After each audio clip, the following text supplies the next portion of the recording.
Boa noite. Passageiros relatam momentos de pânico depois que um avião fez um pouso de emergência no aeroporto de Confins, em Belo Horizonte. O aeroporto ficou fechado por quase 20 horas. 48 voos foram cancelados e 104 atrasaram. Este vídeo de celular mostra o desembarque depois do susto com o pouso forçado.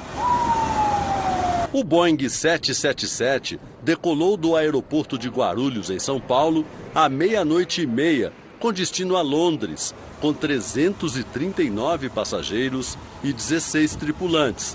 Minutos depois, veio a desconfiança de que havia algo errado. Começou a tremer um pouco, turbulência normal, e em seguida apagou o painel, da onde a gente tem a televisão ali, e um pouco da luz. Por volta de 1h, o piloto fez contato com a torre do aeroporto de Confins, na região metropolitana de Belo Horizonte. Nós estamos muito pesados, nós estamos praticamente sem nenhum sistema elétrico funcionando corretamente, então, por gentileza, deixa para varado do bombeiro. O radar registrou que o comandante sobrevoou a região para gastar combustível e diminuir o peso do avião. À 1h43, o Boeing pousou em Confins. O peso era tanto que todos os 8 pneus estouraram. Não tinha farol, pouca iluminação, ele desligou o motor para não acontecer coisa pior. Não teve fogo no pneu, só porque o avião estava muito pesado.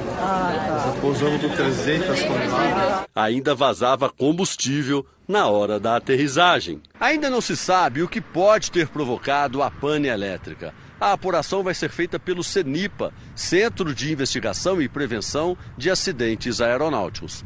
O avião parou perto da cabeceira da única pista para pousos e decolagens de Confins.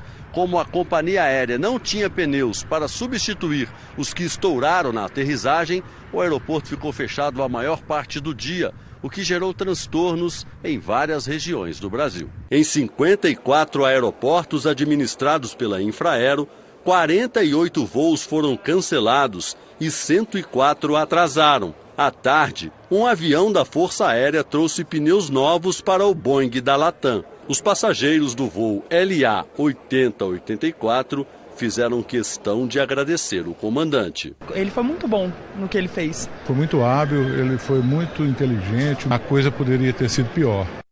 A Latam Airlines Brasil informou que seguiu os procedimentos previstos nesse tipo de situação, mantendo o controle do avião e garantindo a segurança dos passageiros. A empresa também disse que prestou toda a assistência necessária.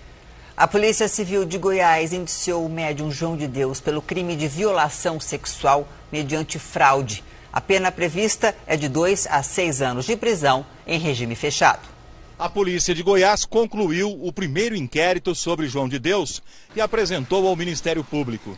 Agora, os promotores vão decidir se denunciam ou não o médium à Justiça. A Polícia Civil entende que há provas suficientes para uma condenação. O inquérito diz respeito ao último caso de assédio atribuído a João de Deus. Uma mulher de 40 anos disse que sofreu o abuso aqui na casa Dom Inácio de Loyola, em Abadiânia, em outubro deste ano. Como a mulher reagiu, João de Deus teria tentado comprar o silêncio dela. A vítima recebeu 2 presentes, recebeu 2 quadros. Essa é uma prática dele. Ele abusa sexualmente da vítima e logo depois dá presentes às pessoas abusadas. Ainda há 15 inquéritos em andamento. Além dos abusos, a polícia busca provas sobre lavagem de dinheiro e investiga por que João de Deus guardava armas e R$400 mil em casa. Os advogados do médium entraram nesta quinta-feira com um novo pedido de habeas corpus, agora no Supremo Tribunal Federal. O pedido vai ser julgado pelo ministro Dias Toffoli, que pediu ao STJ mais informações sobre o caso. Na penitenciária, um médico foi examinar João de Deus, que se sentiu mal mais uma vez. Imóveis ligados ao senador Aécio Neves, do PSDB de Minas Gerais, foram alvo da segunda fase da Operação Ross, que investiga supostos pagamentos de propina ao senador. Os policiais federais foram ao apartamento de Inês Maria Tolentino Neves da Cunha, mãe do senador Aécio Neves, do PSDB, em Belo Horizonte. Fizeram buscas até no depósito de lixo. Um advogado da família foi até o local, mas ninguém deu entrevista. Aécio Neves é o principal investigado da Operação Ross por corrupção passiva e lavagem de dinheiro. Hoje, policiais estiveram também no apartamento de Frederico Pacheco, primo de Aécio. Ele foi preso em maio do ano passado, suspeito de intermediar propina do grupo JIF, que controla o frigorífico JBS, para o senador Tucano. Segundo a Polícia Federal, Aécio Neves recebeu 128 milhões de reais do empresário Joesley Batista, da JBS. A maior parte do dinheiro teria sido usada para comprar apoio político de vários partidos durante a campanha presidencial de 2014. Em troca, Aécio teria ajudado a JIF a receber créditos tributários em Minas. Há 9 dias, o senador e a irmã foram alvos da primeira fase da operação. Empresas de comunicação são suspeitas de fazer parte do esquema. Entre elas, a Rádio Arco-Íris, que pertence à família Neves. Aécio está no fim do mandato de senador e se elegeu deputado federal para o mandato que começa em janeiro. A defesa de Aécio Neves disse que o senador é inocente e que é o maior interessado nas investigações. A JIF disse que não vai se manifestar. Nós não conseguimos contato com a defesa de Frederico Pacheco, primo de Aécio. O senador Lindbergh Farias, do PT, foi condenado por improbidade administrativa e irregularidades na época em que foi prefeito de Nova Iguaçu, na Baixada Fluminense. Pela denúncia do Ministério Público Federal, Lindbergh não prestou contas de um convênio no valor de R$ 174 mil, fechado entre a Prefeitura de Nova Iguaçu e o Fundo Nacional de Desenvolvimento da Educação. Ele terá que pagar uma multa equivalente a 12 vezes o salário que recebia como prefeito. Lindbergh Farias nega as irregularidades e diz que vai recorrer da decisão da Justiça Federal.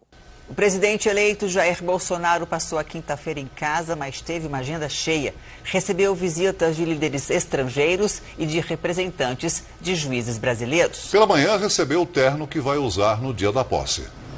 O presidente eleito recebeu representantes de igrejas evangélicas dos Estados Unidos ligadas ao presidente Donald Trump.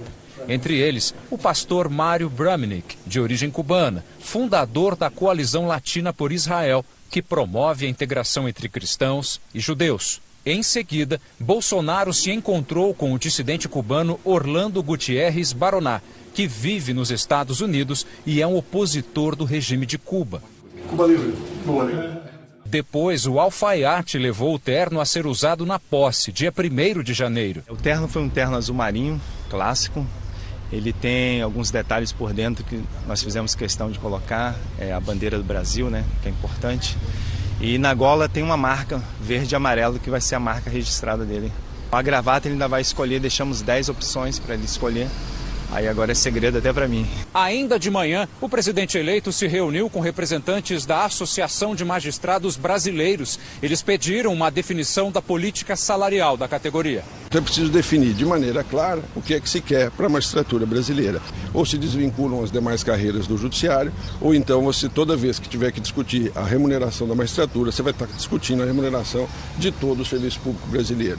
À tarde, Bolsonaro usou as redes sociais para falar sobre os partidos que se articulam para fazer oposição ao governo. PSB, PDT e PCdoB anunciaram hoje um bloco de oposição na Câmara. O presidente eleito afirmou: se me apoiassem, é que preocuparia o Brasil. Bolsonaro postou de novo um comentário criticando o governo de Cuba, que estaria atrasado nos pagamentos de dívidas de 8 milhões de dólares contraídas junto ao BNDES para a construção do Porto de Mariel e para a compra de alimentos. Brasília se prepara para a posse do presidente eleito Jair Bolsonaro no dia 1º de janeiro. Os locais da cerimônia recebem os últimos acertos. Nos principais prédios públicos de Brasília, equipes estão empenhadas para deixar tudo arrumado para a posse de Jair Bolsonaro em 1º de janeiro. Há 12 dias do evento, que receberá um público entre 250 e 500 mil pessoas, o Congresso Nacional, onde o presidente será empossado, recebeu pintura nova e limpeza de fachadas. No palco principal da cerimônia, o Palácio do Planalto, de onde Bolsonaro vai governar o país, o gramado foi renovado, o piso externo de pedras portuguesas foi restaurado. E a rampa, em que tradicionalmente o presidente é recebido pelo antecessor, também foi reformada. No Palácio do Itamaraty, um dos cartões postais de Brasília, Bolsonaro receberá autoridades de vários países para um coquetel. São esperados até 2.500 convidados. 9 chefes de Estado, 2 vice-presidentes e 2 dirigentes de organizações internacionais já confirmaram presença. Entre as autoridades estarão o primeiro-ministro de Israel, Benjamin Netanyahu, o secretário de Estado americano Mike Pompeo, escolhido pelo próprio presidente dos Estados Unidos, Donald Trump, para representá-lo. Os detalhes de segurança serão revisados diariamente.